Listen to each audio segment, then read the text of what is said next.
50,000 on Steam in 32 minutes is wild. A small indie game that sold at least 68,000 copies in less than an hour is insane. Beware, I took a free sample and now I'm addicted to it.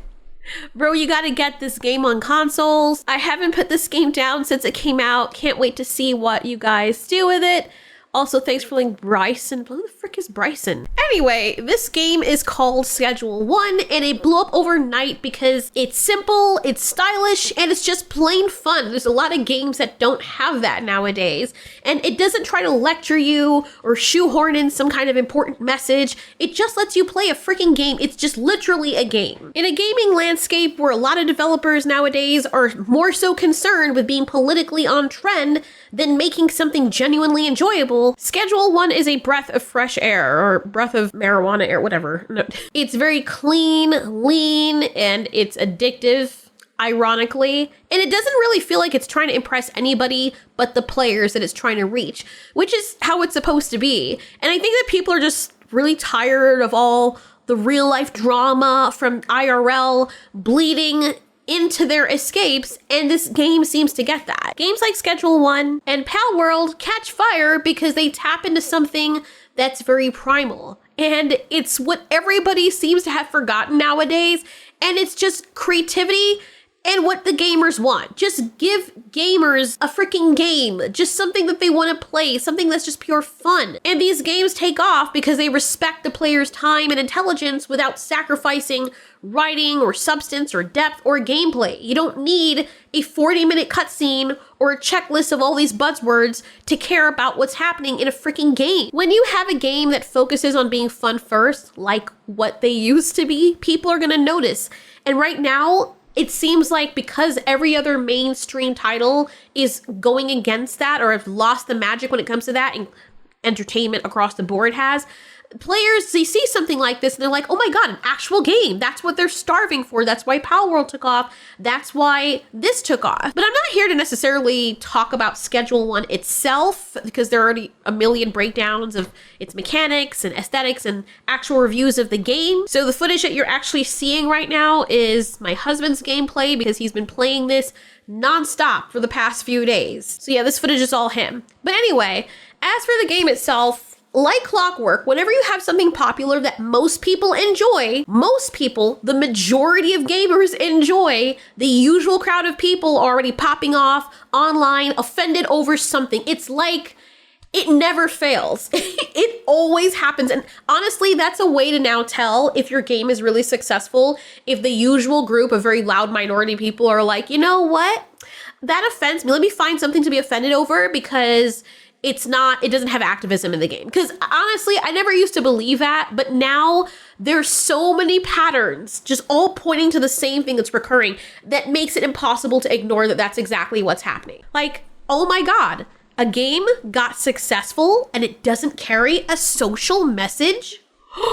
What in the world? They must be spawns of Satan. Seriously, anytime a game gets popular, just for being fun, nothing else. It's not trying to push a narrative. It's not trying to freaking win over. It's just gamers. I just want people. It doesn't matter what background you come from, what you look like, what your political leanings are. We just want you to have a fun game. Here's an escape where you get to play as a coke dealer.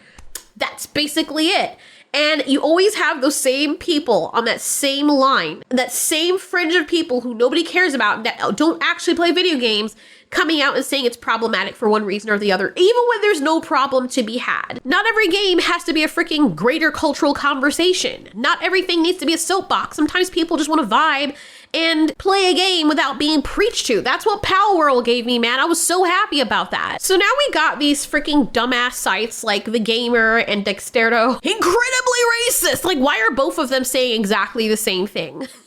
And apparently, Schedule 1 is apparently incredibly racist because of an achievement called the Indian Dealer, which, yes, I guess it's a play on the very old and problematic phrase Indian Giver, which I haven't really heard that much. Like, nobody really uses that, at least not in my circle. But so yeah, let's talk about the origin of the initial phrase. It's a play on the Indian Giver. The Indian Dealer is a play on that. It does have racist origins tied to a stereotypical misunderstanding of Native American trade practices. It says Indian Giver is a pejorative expression used to describe a person who gives a gift and later wants it back, or expects something of equivalent worth in return for the item, which I guess doesn't make it a gift. Or maybe culturally it is a gift, but you know, courtesy wise, they expect you to give something back. I honestly don't know. Apparently here you could read that the phrase arose from early interactions between European settlers and indigenous communities in North America, where Europeans, unfamiliar with indigenous bartering practices, mistakenly viewed exchanges as gifts, while indigenous people expected an equivalent return for the original offering back. They didn't expect, or they didn't understand, like coming from a monetary economy, didn't understand that indigenous communities often use a barter system for exchanging goods, not gifts, and expected a return for what they gave. Which is weird because you'd think that people from Europe, they started off doing the same thing, so whatever. But here's the thing, right? Context matters. Because in Schedule 1, you are playing, I know this sounds really crazy, a literal drug dealer, right? You lie, you cheat, you manipulate, you put drugs for profit. The game doesn't exactly paint you as a moral role model, so crying foul over this specific joke or whatever, or play on words, while you're already elbow deep in a simulated black market just feels kind of weird. Like, most of the people playing this game, honestly, they don't even care. They're not out here decoding every line of text in this game like it's a freaking manifesto. They're just vibing, right? It's a satirical, dark humor-laced experience that knows what it is. You're a drug dealer. Like, it's a game about being shady. But then you have the small, out-of-pocket, social media, in the bubble elites that are like, oh my god, it's a freaking scandal. They use the word Indian dealer. And look at how they're just pushing this like it almost feels like an episode out of South Park or something. Here's a cute little game about dogs. And the Dobermans, you know, they just happen to look, because that's the way that they're portrayed in media, with pointy ears or whatever. Oh, we need to talk about this problematic game showcasing Doberman with pointy ears because it comes from a long line of barbarism where they dock the puppy's ears and tails and blah, blah, blah. Like, okay, come on. This is too much. But here's a philosophical angle. When you're in a game where the entire premise revolves around playing a morally bankrupt character, a literal dealer who manipulates lies and profits from addiction, the narrative space is already morally gray. You're not a good person. You do realize that, right? The game, it's not endorsing your actions. It's inviting you to role play as a shady, satirical version of reality. And in that satirical space, using a phrase like Indian dealer functions more as black humor than actual cultural commentary. You would think people with an iota of intelligence would understand this. Like, they'll make games about racist whites acting evil or just regular white people acting evil and then say, yep, right on par with how white people are. But then you have freaking games with literal drug dealers and they use phrases like this, or they're not politically correct, and you're like, oh my god, it's just a bit too much. I'm sorry, I really had to find these because the minute I saw him do that freaking voice, I'm like, ooh, I'm gonna use this now. This is perfect. Thanks, John. Someone said I already bought it, you don't have to sell it to me. Someone said, yeah, no, I'll still play it and I love it. I'm also,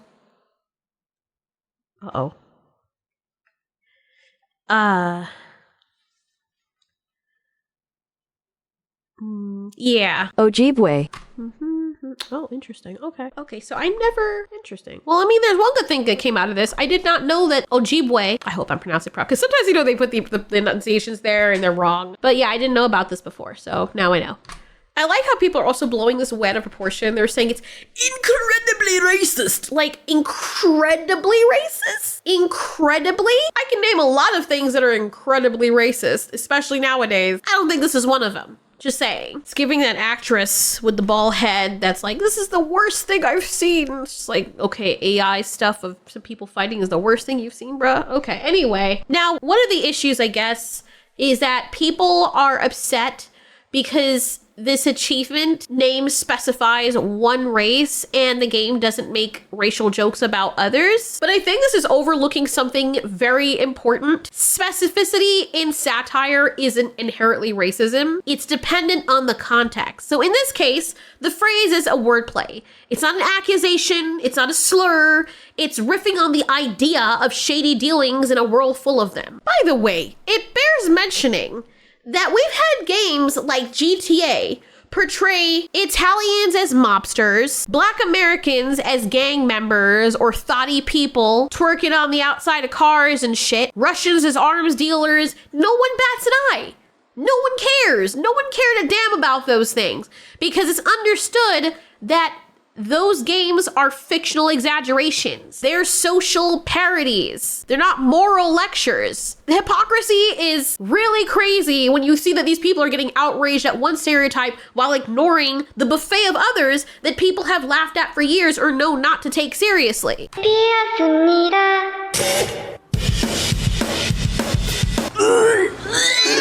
Maybe it's time to get up.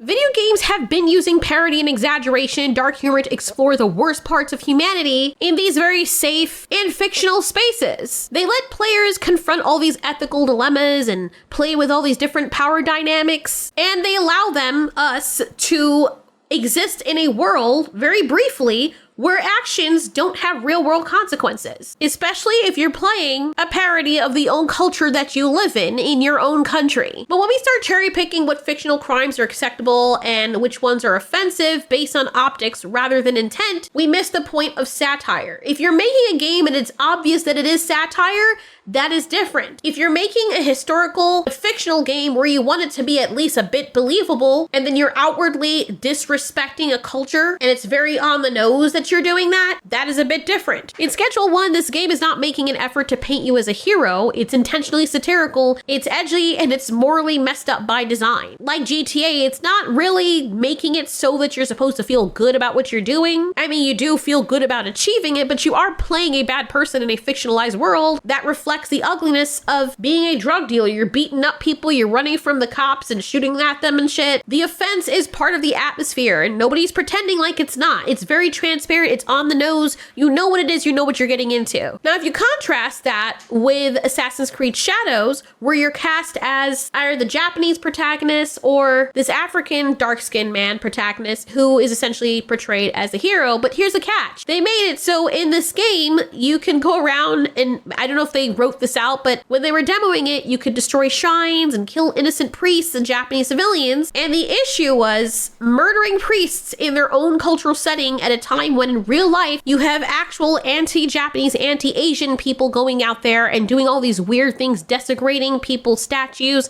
and disrespecting their culture, and that's actively happening by these shark-mouthed people. Yeah, that's when it becomes a problem, especially when there's already a persistent stereotype in the West and in a lot of parts of the world of black dudes being inherently violent and aggressive. And suddenly, this heroic role feels a bit tone deaf. Kind of wrong time, wrong place when there's physical issues at play here in these other cultures where their women and children are being harassed and preyed on by these Americans or people who represent a certain community. And so yes, it's not the inclusion of the black protagonist itself that's the issue, because this has been done many, many times in many different games. It's the narrative framing that makes the violent behavior look justified, righteous, or celebrated, even when it's supposed to be normal in a setting of a game like Assassin's Creed. I bet you if this game had come out at any other point in time where people were obsessed over skin color, it would have been just fine. But then again, Assassin's Creed, even though everything in it is not actually historically correct, obviously, it still wants to put you in a game and immerse you in a gameplay that makes it feel as though it could be real. Not to mention they have real locations of a real shrine, which I guess, yes, is another reason why it's problematic. I already explained this in other videos, but it's not the same thing. So yeah, one game owns the darkness, lets the players sit in their moral discomfort and enjoy being a bad guy. The other game frames destruction of a culture and the murder of innocents as heroic, or it can come across as that, while riding on the back of real-world racial and cultural tension. But it's worth noting that a game like Schedule 1 doesn't work if you're applying Sunday school ethics to it. It's not trying to be clean. That's the point. That's why people play it. That's why when you have dating simulators where you're dating 15 guys at one time, or you have a harem of 50 fairy girls, it's not supposed to be moral. It's just a game that is allowing you to explore some messed up part of you being actually messed up when you can't do that in real life, or you don't have any desire to do that in real life. Same reason why us girls will read some really weird, romantic, and I say that with quotation, type of stories of guys freaking biting us and kicking us in the spine, and we're like, yes, please, more. Like, in the real world, we wouldn't like that. That we wouldn't be okay with it. It would be pretty painful. It would be pretty toxic. You wouldn't want to do that long term. But it's okay because it's a vampire doing it in a story where vampires don't exist. But anyway, we already understand that this concept intuitively, when it comes to TV and film, like if there's a morally gray and outright terrible character and they say something offensive in a gritty drama or a dark comedy, we don't immediately jump to the writers endorse this message because we recognize that in certain narrative atmospheres, characters do and say problematic things on purpose because that's how you build authenticity and satire. And people understand that. So long as we know it's a bad guy and it's a socially accepted understanding of what a bad guy is and they're doing bad guy things, then it makes sense. It's not a PSA, it's just storytelling. We let shows like Breaking Bad Tight, yeah! or The Sopranos run wild with morally compromised characters who say horrific things and do horrific things, and somehow no one is writing think pieces demanding the cancellation of certain streaming platforms for giving us a meth dealer who, gasp, said something politically incorrect. Games like Schedule 1 function in exactly the same space, people. It's not your uplifting hero simulator, it's cynical, it's dark humored, it's underground capitalism, if you will, where you're embodying someone who is not supposed to be a beacon of virtue. What is so impossible for people to understand? Like, it really just baffles me how people just don't understand this. And I feel like all of this is some kind of attempt to try and derail the game because these people are underground people who actually shill for the other mainstream titles and they're jealous or something. Because ain't no way. Like, you're getting offended over one irreverent achievement title in this environment while completely ignoring the rest of the criminal behavior you actively participate in as the player. It just feels wildly consistent. Like, oh my God, they're dealing coke and beating up people and shooting. Oh, they said the word Indian dealer. Like, are you serious? You're selling drugs to desperate people. You're exploiting the system. You're not fucking Mr. Rogers. You're clutching your pearls over the name Indian dealer. While in the same breath, you're grinding narcotics and selling them to people.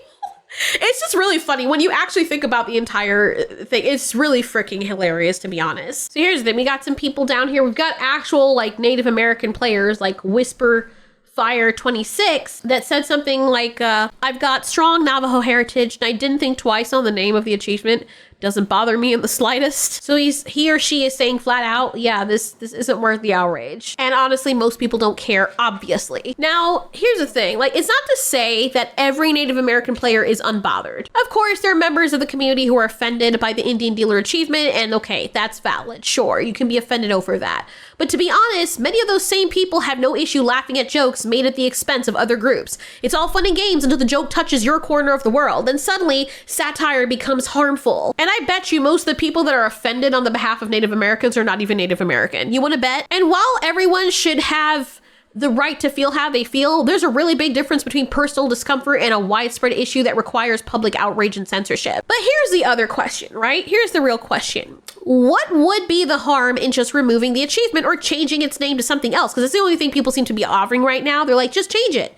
What's the problem with changing it? Is it that big of a deal to just change it? Honestly, there's none. It wouldn't be a big deal. It would be a simple patch, easy fix, but the real problem isn't about the achievement title name. The issue is the precedent that it sets, that if just enough people kick up the dust, even in a game that's openly meant to be offensive, dark, and chaotic, things will just get changed. Things will get sanitized. They're going to find something else to be offended over because it's not going to just stop with the name of that achievement. It never does. Next, someone's going to say the act of drug dealing in the game reinforces stereotypes about marginalized groups.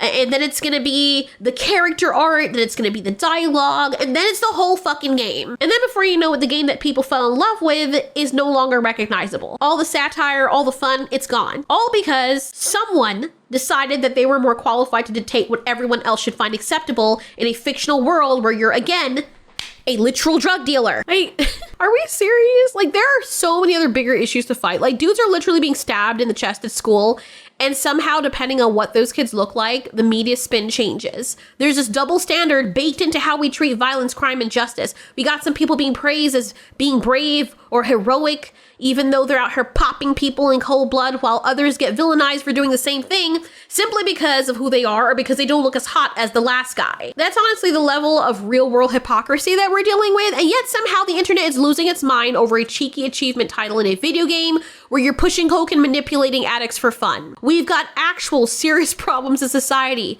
systemic violence, corrupt institutions, media bias, clearly, as you can see from even this just video of making alone. And this is the hill that some people want to die on. A satirical phrase in an indie crime sim. Bro, this is freaking elite outrage at its peak, I swear to God. Like, nobody is coming after Native communities because of this achievement. Nobody's getting radicalized by Schedule 1. It's a freaking parody. It's offensive by design. And if you're spending more time getting mad at an achievement name rather than real world violence and exploitation happening every day as a news article, then maybe it's time to recalibrate your moral compass. Because again, you're dealing drugs to people. You're beating the shit out of them or offing them. And you're weirded out that the game is saying something that's not politically correct. God damn it! You can't make this shit up!